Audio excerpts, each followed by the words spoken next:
ഇന്ന് നമ്മൾ ചെയ്യാൻ പോകുന്നത് നിസാൻ ടെറാനോൻ്റെ ക്ലച്ച് എങ്ങനെ ബ്ലീഡ് ചെയ്യാം, എങ്ങനെ എയർ എടുക്കാം എന്നതിനെക്കുറിച്ചുള്ളൊരു ചെറിയൊരു വീഡിയോ ആണ്. നിങ്ങൾ ആദ്യമായിട്ടാണ് എൻ്റെ വീഡിയോ കാണുന്നതെങ്കിൽ ചാനലൊന്ന് സബ്സ്ക്രൈബ് ചെയ്യുക. അതേപോലെ തന്നെ വീഡിയോ ഇഷ്ടപ്പെട്ടാൽ ലൈക്ക് ചെയ്യാൻ മറക്കരുത്.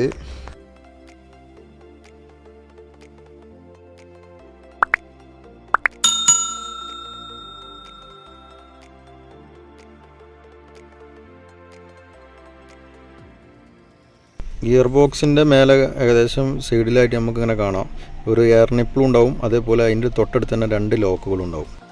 ഇനി എന്താ ചെയ്യുക വെച്ചാൽ നിപ്പിളിൻ്റെ എടുത്ത് വരുന്ന ഫസ്റ്റ് ലോക്ക്, നിപ്പിളിൻ്റെ ചാരിയുള്ള ലോക്ക് എന്ത് ചെയ്യുക, ഒന്ന് മേലേക്കൊന്ന് പൊക്കി കൊടുക്കുക. അങ്ങനെ വീഡിയോയിൽ കാണുന്ന പോലെ എന്തെങ്കിലും ചെറിയ മൈനസോ അല്ലെങ്കിൽ ഇങ്ങനെ കമ്പി പരത്തിയ അങ്ങനെ എന്തെങ്കിലും സാധനം എടുത്തിട്ട് അതൊന്ന് ജസ്റ്റ് ഒന്ന് മേലേക്ക് പൊന്തിച്ച് കൊടുക്കുക. അതിന് ശേഷം ആ പൈപ്പ് ഒന്ന് ബാക്കിലേക്ക് വലിക്കുക. പൈപ്പ് ബാക്കിലേക്ക് വലിച്ചതിന് ശേഷം ആ എയർ നിപ്പിലൂടെ നമുക്ക് കാണാം ഓയിലിങ്ങനെ കുറച്ച് ഇങ്ങനെ ഓയിലിങ്ങനെ വന്നുകൊണ്ടിരിക്കും. ഇനി നമ്മൾ ശ്രദ്ധിക്കാനുള്ള എന്താ വെച്ചാൽ മാസ്റ്റർ സിലിണ്ടറിൻ്റെ റിസർവ് ടാങ്കിൽ ബ്രേക്ക് ഓയിൽ എന്ത് ചെയ്യുക, ഫുള്ളും നിറച്ച് വെക്കുക. അതിൽ എത്ര പാരാൻ കഴിയുമോ അത്രത്തോളം പാരുക. ഈ നിസാൻ്റെ ടെറാനോ അതേപോലെ റിനോൾഡിൻ്റെ ഡസ്റ്റർ ഇതൊക്കെ ക്ലച്ച് ബ്ലീഡ് ചെയ്യുമ്പോൾ പ്രത്യേകം ശ്രദ്ധിക്കേണ്ട ഒരു കാര്യമാണ്. ഇതിൻ്റെ മാസ്റ്റർ സിലിണ്ടറിൻ്റെ റിസർവ് ടാങ്കിൽ മാക്സിമം മിനിമം നെതി ഉണ്ടാവും. പക്ഷേ അത് നോക്കേണ്ട ആവശ്യമില്ല. നമ്മൾ എത്രത്തോളം ആ ടാങ്കിൽ ഒഴിക്കാൻ കഴിയുമോ അത്രത്തോളം ഒഴിച്ച് വെക്കുക. അല്ലാഞ്ഞാൽ ഇത് ബ്ലീഡ് ചെയ്യാൻ എന്തായാലും അപ്പോൾ പെടലായി കിട്ടില്ല, എയർ വന്ന് കയറിക്കൊണ്ടേയിരിക്കും. ബ്രേക്ക് ഓയിലിൻ്റെ ടാങ്ക് എപ്പോഴും നിറച്ച് വെക്കുക. കാര്യമായിട്ട് ഇപ്പോൾ അതേ ശ്രദ്ധിക്കാനുള്ളൂ ഇതിൽ.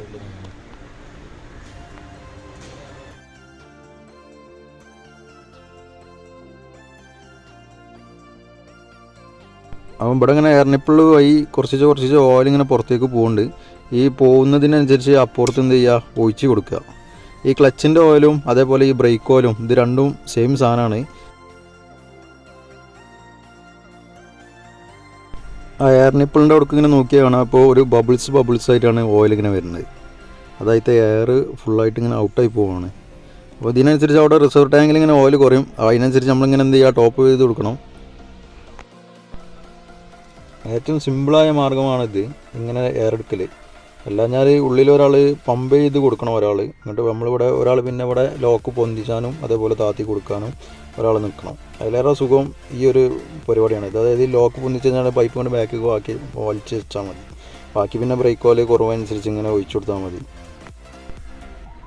ചില സമയത്ത് ബ്രേക്ക് ഓയിൽ ആ പൈപ്പ് കൂടെ വന്നിട്ടില്ലെങ്കിൽ ക്ലച്ച് സിലിണ്ടറൊക്കെ മാറ്റിയ സമയത്ത് നമ്മൾ പെഡലിൻ്റെ അവിടെ വരുന്ന സിലിണ്ടർ, പ്രൈമറി സിലിണ്ടർ മാറ്റി കഴിഞ്ഞാൽ ചില നേരത്ത് ബ്രേക്ക് ഓയിൽ ഈ പൈപ്പ് കൂടെ വരില്ല.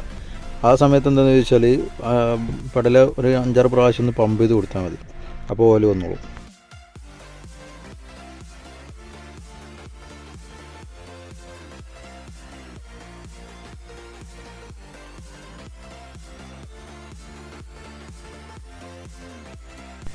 അപ്പോൾ ബബിൾസ് വരുന്നില്ല എന്ന് ഉറപ്പ് വരുത്തിയതിൻ്റെ ശേഷം എന്ത് ചെയ്യുക, ഓയിൽ മാത്രമേ വരുന്നുള്ളൂ എന്ന് ഉറപ്പ് വരുത്തിയതിൻ്റെ ശേഷം പൈപ്പ് തിരിച്ച് കയറ്റാണ്ട് ലോക്ക് ചെയ്ത് വെക്കുക.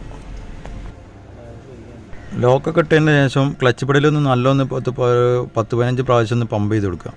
അതിന് ശേഷം പെടൽ ഫുള്ള് സെറ്റായിട്ടുണ്ടാവും. അപ്പോൾ വീഡിയോ ആദ്യമായിട്ട് കാണുന്നവരുണ്ടെങ്കിൽ ചാനലൊന്ന് സബ്സ്ക്രൈബ് ചെയ്യുക. വീഡിയോ ഇഷ്ടപ്പെട്ടാൽ ലൈക്ക് ചെയ്യാൻ മറക്കരുത്. അതേപോലെ ബാക്കിയുള്ളവർക്കൊന്ന് ഷെയർ ചെയ്ത് കൊടുക്കുക.